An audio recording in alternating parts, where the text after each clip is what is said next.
facts, big old rain, big old change. We do it big. We do it big. Big old facts, big old facts, big old facts, big old facts. Big old rain, big old change. We do it big.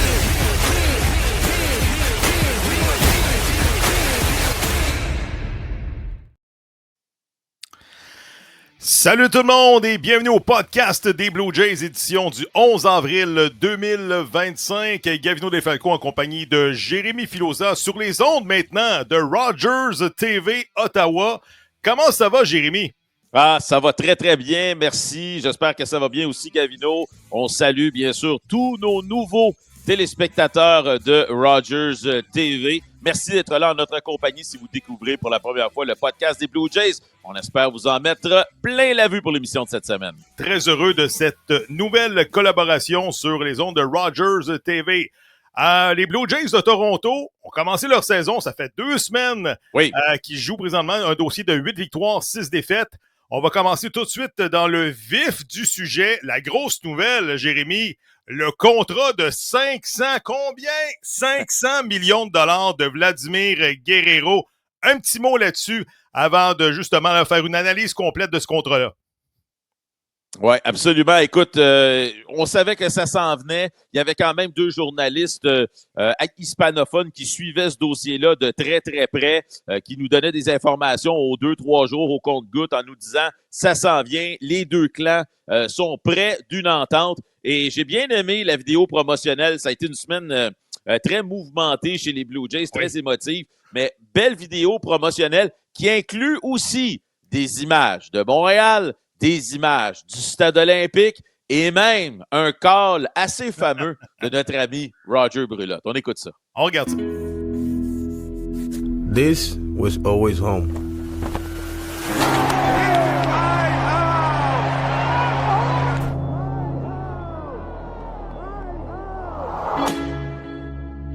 This is where I first fell in love with the game, where my childhood dream got closer to reality. Vladimir Guerrero Jr. is a superstar in wave. So much buzz around Vlad Guerrero. A lot of Jays fans are itching for this to happen. Where I learned how to be a pro.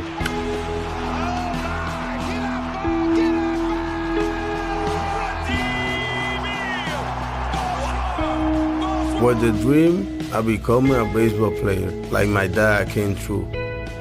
From day one, you embraced me as one of yours. Guerrero is on his way to second base with his first major league hit. We have made memory together that I will remember forever. And he is all alone atop the home run leaderboard. Vlad made history here tonight, the youngest MVP in history. Congratulations to Vlad. He and his dad, both home run derby champions. Let's go! Let's go! Woo! Hey, Blue Jays fans, thank you for everything. This is for you. But we still have many more memories to make. Memories that we will make together for the years to come. This was always my home. I am home.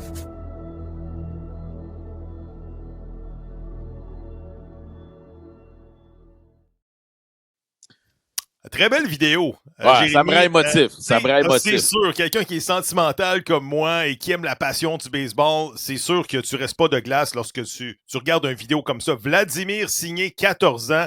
Écoute, pour faire la petite histoire, là, j'ai 51 ans. OK, j'ai 51 ans. L'année prochaine, 52. C'est le début de son contrat. Je vais avoir 66 ans.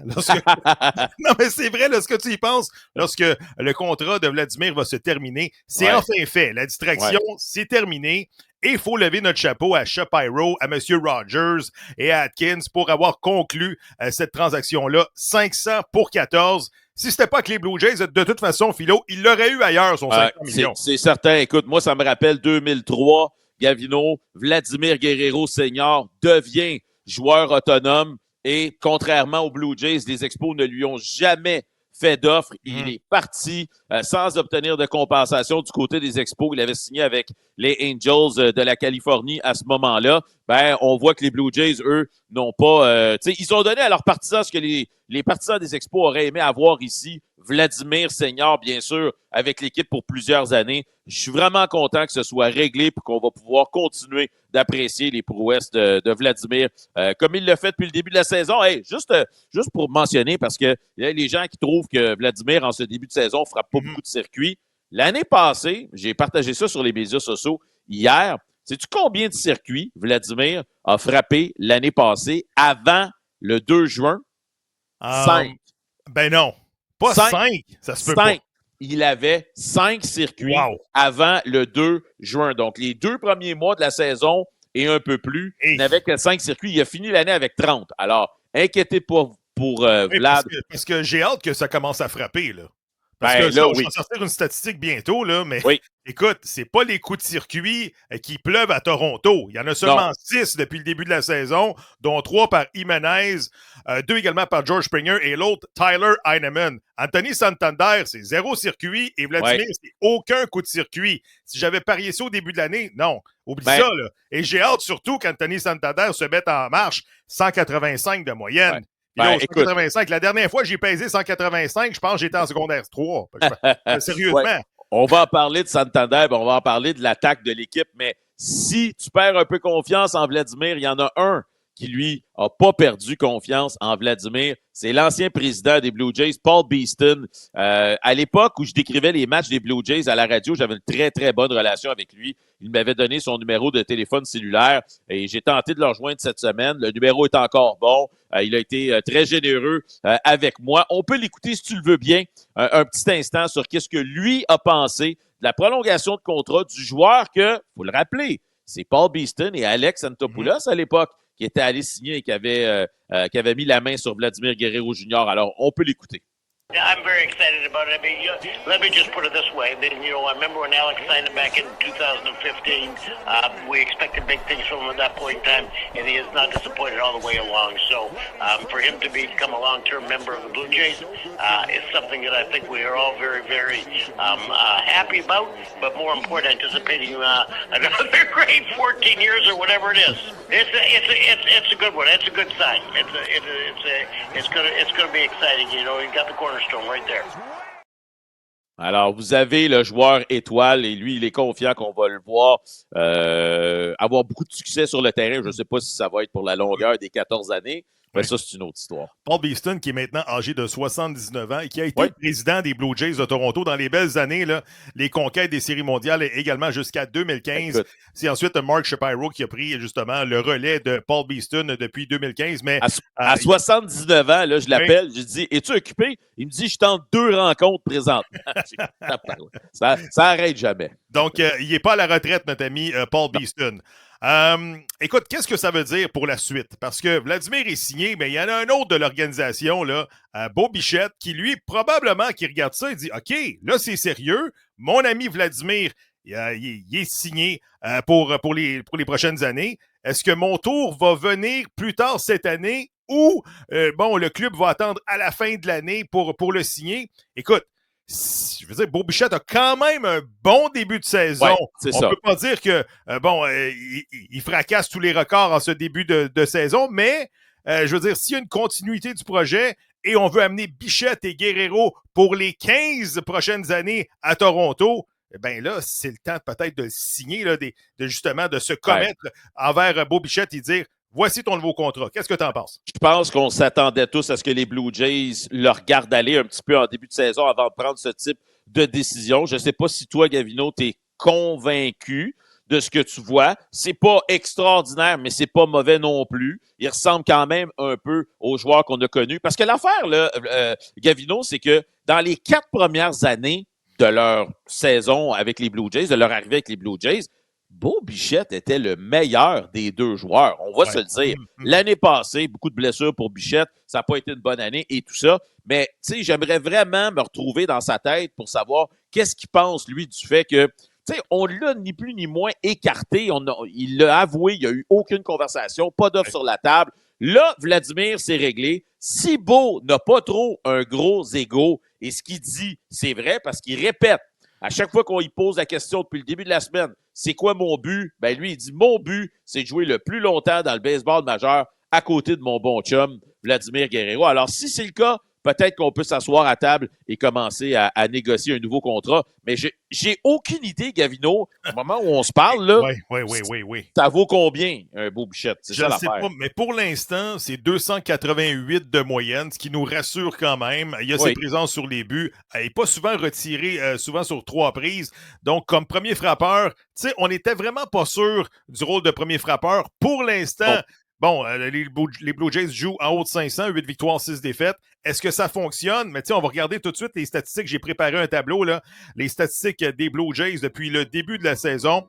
C'est un dossier de 8 victoires, 6 défaites. Regardez les statistiques de l'équipe. Écoute, seulement 6 coups de circuit. On frappe pas la longue balle. Mais 254 de moyenne collective. Regardez la moyenne de points mérités qui est tout simplement incroyable depuis le début de la saison. 3,21. Ça veut donc dire que, on marque pas beaucoup de points, mais les lanceurs nous donnent une chance à chaque match de gagner des rencontres. Il faut qu'on parle des lanceurs partants qui sont tout simplement fumants depuis le début de la saison. N'eût été, du premier match d'ouverture là, de José Berríos qui s'est fait frapper contre les Orioles de Baltimore. Ce match-là s'était terminé de mémoire 12-2. Depuis ce temps-là, écoute, les lanceurs partants font le travail, Philo. Là. Écoute, plus que le travail. C'est l'histoire de ce début de saison, la tenue des lanceurs partants des Blue Jays de Toronto. Kevin Gausman, moyenne de points mérités à 2,33. Berríos, tu viens de le mentionner, avec un départ malheureusement qui a été difficile le premier. Quand même une moyenne à 4,58 et j'ai confiance que ce chiffre-là va continuer de baisser. Bowden Francis, 3,18, c'est très respectable. Chris Bassitt, 0,98. Attention, Gavino, 0,98. On a trouvé le moyen chez les Blue Jays de perdre 2 des 3 matchs dans lesquels il a lancé. Oui, c'est incroyable. C'est écoute, incroyable. Chris Bassitt, il doit se dire qu'est-ce que je dois faire, moi? Non, mais il doit se gratter la tête, là. Comme tu dis, oui. Qu'est-ce que je dois faire? Moi, j'ai vraiment été étonné de Chris Bassitt qui, on le sait, là, c'est toujours des départs difficiles en première manche. Il se fait souvent frapper. Écoute, il est dominant. Et Kevin Gausman, as-tu vu son départ cette semaine contre justement les Red Sox de Boston? Il la pousse 96, 97 000 à l'heure. Il peinture les coins. Écoute, il y a le moins de points mérités de 2,33 également. C'est tout simplement remarquable. Et attends-moi un instant, là, continue. Je vais aller chercher une balle là, qui est à l'arrière de moi parce que je veux vous expliquer quelque chose. Continue, là. J'en reviens dans 2 secondes. Bowden Francis également, on était un petit peu inquiet puisque au camp d'entraînement, il n'avait pas vraiment montré beaucoup de mordant sur sa balle rapide. 3,18 également pour Bowden Francis. José Berríos s'est replacé depuis le match d'ouverture également. Donc, les lanceurs partants, oui, on a perdu Max Scherzer, on va parler de Easton Lucas dans quelques instants, mais c'est en grande partie pourquoi les Jays sont dans les match après match, on donne des départs de qualité et surtout, on ne surtaxe pas la relève qui, des fois, c'est pas évident de lancer la 7e et la 6e chez les Jays. Vas-y, Phil. Bon, écoute, là, j'ai une balle là, de baseball ici signée par, je pense que c'est l'équipe 2004 des Expos, la dernière édition, mais c'est pas ça le but. Alors, ceux qui nous écoutent malheureusement via Spotify et qui ne peuvent pas voir ce que je fais, là, je suis un petit peu désolé, mais ça va prendre 15 secondes. Gausman a vraiment changé le positionnement de ses doigts sur sa split finger. Alors, tu sais, écoute, il roule quasiment sur la rapide et la split finger fastball, that's it. Alors, la position de son pouce sur sa split finger lui permet d'aller chercher une efficacité qui fait en sorte que pour le frappeur, c'est pratiquement impossible de distinguer entre la rapide et la split finger fastball. Alors, elle fonctionne très bien pour lui. Écoute, il est allé chercher 10 retraits au bâton. Je crois qu'il est le premier, j'ai vu ça passer, le premier lanceur des Blue Jays à effectuer un départ au Fenway Park contre les Red Sox où il ne donne aucun point et retire au moins 10 frappeurs sur des prises, sur 7 manches et plus. Donc, il y a vraiment une excellente performance. C'est sûr qu'à un moment donné, Gavino, on va commencer à prendre des notes. Combien de temps tu peux t'en tirer avec seulement 2 tirs? Je ne le sais pas. Mais pour l'instant, il fait le travail. Écoute, la relève également, là. La nouvelle acquisition, Jeff Hoffman, lorsqu'il arrive en 9e, c'est game over, si tu me permets l'expression. Écoute, il est dominant depuis le début de la saison. Les frappeurs frappent pour 167 contre lui, 1,23, 3 sauvetages en 3 tentatives. Et même Yimi Garcia, lorsque les Jays sont en avance en 8e, c'est pratiquement terminé. Garcia en 8e, Hoffman en 9e. Le seul problème que j'ai, Philo, explique-moi ça, là. Le meilleur releveur gaucher de toute l'organisation s'appelle Brandon Little. Lorsque je vois Brandon Little au monticule avec ses balles tombantes, je commence à être nerveux. Puisque la moitié du temps, c'est soit des balles de 58 pieds ou au sol, c'est des mauvais lancers. Le receveur doit se distinguer pour bloquer les balles. Tu sais, il faut aller chercher quelqu'un d'autre. Il faut aller chercher quelqu'un d'autre via échange pour un releveur gaucher. Mon opinion. T'es un little nervous, là. C'est ça que tu dis. Oui, little, oui. mais écoute, Hoffman, vraiment, il inspire confiance parce qu'on va se le dire, avec Jordan Romano dans les dernières années, c'était pas qu'il était pas si bon que ça, mais c'était souvent une aventure. D'ailleurs, ça va pas bien avec les Phillies pour Jordan Romano au moment où on se parle. Je sais pas si tu as vu cette semaine, il s'est excusé après un match parce qu'il connaît des débuts très, très, très difficiles avec Philadelphie. Mais je veux te parler de Easton Lucas parce que... Dominant. Écoute, sa moyenne de points mérités après 2 départs, 0,00. Là, écoute, à un moment donné, tu m'as texté quand on avait annoncé qu'Easton Lucas allait prendre la place de Scherzer dans la rotation. Oui. Je me souviens que tu m'avais texté et tu m'avais dit, il sort d'où, lui, Easton Lucas? Aucune idée. Aucune idée. Oui, vas-y. Je suis retourné dans mes notes et là, Easton Lucas ramassé au ballottage au mois d'août dernier, mon chum. Oh. On n'a rien payé pour ce gars-là. Laissé libre comme l'air. Et les Blue Jays ont dit, on va lui donner une chance. Et écoute... Écoute, l'année passée, avec les Aces d'Oakland, et je pense qu'il a lancé 4 manches et 2 tiers avec les Blue Jays de Toronto. Attache ta tuque, là. Il a lancé 11 manches dans les majeurs l'année passée, 17 coups sûrs, a donné 15 points, donc 14 mérités. 14 mérités en 11 manches. Et cette année, c'est le jour et la nuit. Aucun point. Écoute, il ressemble à Mark Langston, Mariners de Seattle, 88 à peu près. Écoute, je vais te dire une chose. Max Scherzer devait lancer pour la première fois à New York la semaine dernière. OK? Si Easton Lucas n'est pas là, on parle de ça à l'émission d'aujourd'hui. Où est Max Scherzer? Comment ça se fait qu'il n'a pas lancé? Il devait lancer à New York sur les lignes de côté pour voir comment ça allait. Il est 1 semaine en retard, selon ce qu'on nous avait dit. Il n'y a personne qui en parle. Pourquoi? Parce que Easton Lucas fait le travail. Un autre qui fait le travail, Oncle George Springer, qui a un début de saison remarquable. Je pense que c'est 429 de moyenne, 2 coups de circuit, 10 points produits pour justement le vétéran voltigeur de droite. Déjà frappé 3 doubles et des jeux spectaculaires en défensive. Parle-moi de George Springer, qui présentement, on le sait, là, touche un salaire de 25 millions et se comporte comme un joueur de 25 millions. Ben, écoute, moi, je l'ai toujours dit, j'ai zéro problème avec Springer au champ extérieur. Il fait encore des jeux spectaculaires. Il a capté une balle cette semaine au Fenway Park extraordinaire qui avait le double écrit dessus sur toute la ligne. Il est allé la voler. Il joue au champ centre quand on a besoin de lui. Il fait le travail. Mais comme tu viens de le mentionner, on le met au milieu de l'alignement présentement et il livre la marchandise. Si c'est pas un but sur balle, c'est un coup sûr. C'est pas un coup sûr, c'est un double. C'est pas un double, c'est un circuit. Il vole des buts. Très content aussi qu'en milieu de semaine, John Schneider a déplacé Alejandro Kirk derrière Jimenez et Springer. D'après moi, il doit écouter le podcast des Blue Jays parce qu'on en a parlé la semaine passée. C'est vrai, on en a parlé. Petite affaire, enlevez-le de là. Ça n'a pas d'allure. Kirk entre Jimenez et Springer, 2 marchands de vitesse. Alors, je pense que tous les ingrédients sont là. Je sais que là, les gens écrivent sur les médias sociaux. Il faut remettre Springer au premier rang. Regarde, touchez pas à ça pour l'instant. Là. Il va bien. Laissez-le tranquille. Jimenez, qui ressemblait à Babe Ruth la première semaine, ça s'est calmé. Là. Il frappe pour 224 présentement. Il joue bien défensivement pour le gant doré des Blue Jays de Toronto. Il a manqué une coupe de jeu défensif. Oui, mais écoute, il faisait froid. C'était des conditions lamentables, que ce soit à New York ou à Boston. Il faisait froid. On va lui donner, comme on dit, un mulligan dans le jargon du baseball. Le baseball... Au golf intérieur.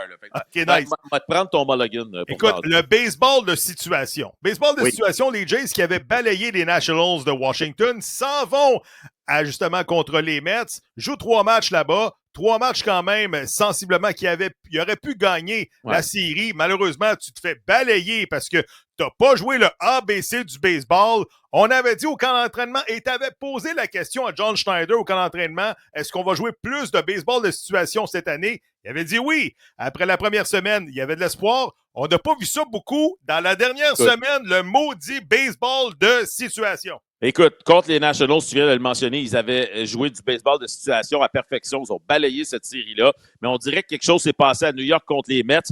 Et là, ben, quand on arrive contre les Red Sox, je ne vois plus le baseball de situation que j'aurais aimé. Là, il faut que je te parle d'une personne en particulier, OK?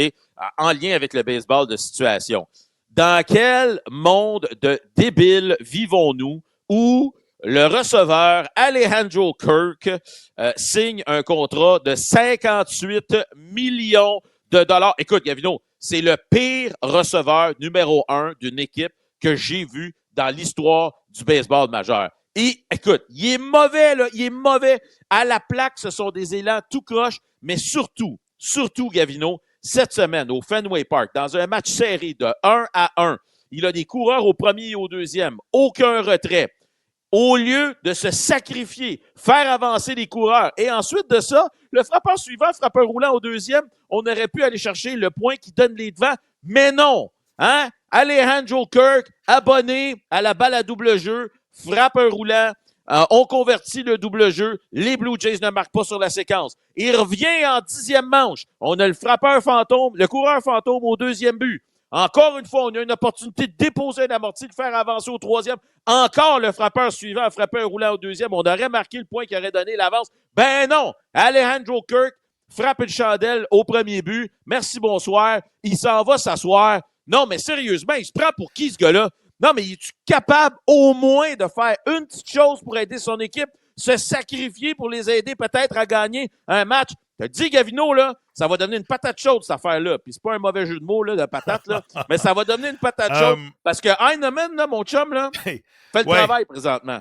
Heureusement qu'il va bien. Heinemann, 500 de moyenne, 9 en 18. Ah oui. Je sais que ça ne durera pas, là. Il retire des gars ses buts aussi. Retire des gars ses buts, frappe la longue balle, frappe des coups sûrs pour plus d'un but. Je sais que ça ne durera pas. Je sais que Kirk, il va disputer la plupart des matchs. Mais Tyler Heinemann, je me gratte la tête et je me dis, peut-être plus qu'une fois par semaine, parce que Kirk n'a pas un gros début de saison, comme on dit tantôt, 250 de moyenne, et surtout a laissé une tonne de coureurs sur les buts depuis le début de l'année. Mais peux-tu même dire, qu'est-ce que les Blue Jays voient en Alejandro Kirk pour lui donner 58 millions de dollars? En tout cas, mais il est capable de tricher sur la zone des prises un petit peu, d'aller chercher des prises à gauche, à droite. Il n'est pas tout seul à être capable de faire ça. On va parler de la zone des prises. Oui, justement. Toi, on va en parler tout de suite. Oui, vas-y. Juste te dire, OK? C'est vraiment, là, marquer des points chez les Blue Jays cette année, là, on le voit, là. Gavino, je vais emprunter ton expression, au pic puis à appel, hein? Parce que, tu l'as dit, on est bon dernier pour les circuits. J'écoutais cette semaine des journalistes, la semaine dernière, de Toronto, qui disaient « Ah, c'est plate, puis tout ça. Ça va prendre des circuits à un moment donné. » Écoute, je sais pas d'où ils vont venir, ces circuits-là, mais moi, j'en vois pas au moment où on se parle. Puis les Blue Jays, pour nous, là, des gars qui ont grandi avec les Expos puis Philippe Allou, c'est juste logique, ce qu'on est en train de dire. Mais pour eux autres, là-bas, là, les Blue Jays, là, ça a toujours été Vernon Wells, Sean Green, ça a été... Carlos Delgado, Bautista, Donaldson, Encarnacion. Ben oui. Fait qu'eux autres, là, jouer du baseball de situation, ils comprennent pas ça, mais il va falloir qu'ils l'apprennent, parce que sinon, t'en gagneras pas beaucoup de matchs. Parce que t'as une attaque de tir-poids, là. Ernie Clement, 0,97. Nathan Lukes, 158. Will Wagner, 2,35. Rodon, 2,29. Sérieusement. T'sais, on l'a dit, les frappeurs 1, 2, 3, ça a de l'allure. De 4 à 9, bonne chance. C'est faible, Gavino. C'est très, très, très faible. Une chance que les lanceurs sont là. Puis en plus, quand l'arbitre derrière le marde te complique la vie, là, t'as encore moins de chance. Je pense qu'on a des séquences. Oui, pour ceux qui ont manqué Toronto, Boston, hier, justement, un montage grâce à l'application X. On regarde ça tout de suite. You could hear Bo Bichette didn't like that one. There he goes. And it's strike 3 called, and Bichette is unhappy again. Twice in the at-bat.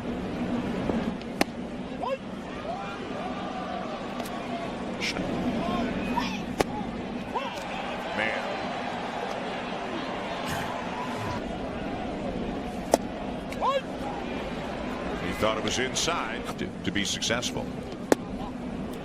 Ooh, wow, 2-2. Narvaez the batter. Here goes Durant. Big jump and in and out of the... A huge game in September. Heineman and doesn't get the call on that one either. Does not get the call. 2-2. Écoute, pour ceux qui écoutent l'émission et ne la regardent pas, on vient de vous présenter des séquences où l'arbitre derrière le marbre a manqué les appels. Il y a eu 14 appels manqués durant le match, Gavino, 12 contre les Blue Jays. Manuel Gonzalez, 45 ans, là. Il n'y a pas 72 là, derrière le marbre. Manuel, il faudrait qu'il ressorte son manuel d'arbitrage parce qu'il y a de la misère. Il est dans le baseball majeur depuis l'année 2010, donc ça fait 15 ans qu'il est dans le baseball majeur. Écoute, on va le dire comme il faut le dire, là. Il y en a refait une pourrite hier. Non, mais des deux côtés, c'était épouvantable. Et tu voyais la pression dans le visage de John Schneider. Il était rouge tomate. Il était à ça d'exploser. Là. Il était à ça d'exploser. Et surtout, je pense qu'il y a une présence David Schneider vers la fin de la 8e, quelque chose comme ça. On lui a lancé 6 balles pour lui, donc 2 prises. Le compte, c'était 4 balles, 2 prises. Et lorsque justement David Schneider a obtenu son but sur balle, regardez l'arbitre, dit « T'es-tu vraiment sûr? Parce que moi non plus, je suis plus sûr de la zone des prises. » Non, mais rapidement, là, quand est-ce qu'on va avoir une automatisation de la zone des prises? Est-ce que ça s'en vient? Bon, on l'a vu au camp d'entraînement cette année. On l'a utilisé dans plusieurs matchs de la Ligue des Pamplemousses. Vous avez sûrement vu des séquences où ce soit le receveur, le frappeur ou le lanceur tape sur sa tête pour dire à l'arbitre « Je veux défier cette décision-là. Je veux qu'on aille à la reprise vidéo. » Ça s'est très, très, très bien passé durant le camp d'entraînement. Donc, je ne vois pas de raison pourquoi on n'aurait pas ça au début de la saison prochaine. Ça presse, Gavino. Ça presse. Mais c'est parce que là, tu as 2 challenges dans un match. Maudite affaire, on a eu 14 mauvaises décisions. Ah, je sais. On va en avoir besoin de bien plus que ça. Je sais que c'est pas facile, le métier d'arbitre. La balle, elle bouge tellement, elle va à 100 000 à l'heure et tout ça. En tout cas, il reste 45 secondes à l'émission, Philo. C'est déjà la fin. C'est déjà la fin du podcast des Blue Jays, la première sur les ondes de Rogers TV. On surveille quoi cette semaine? Les Jays jouent 3 matchs contre les Orioles et ensuite on revient contre les Braves d'Atlanta. Exactement, à Toronto et sous le regard d'Alex Antopoulos.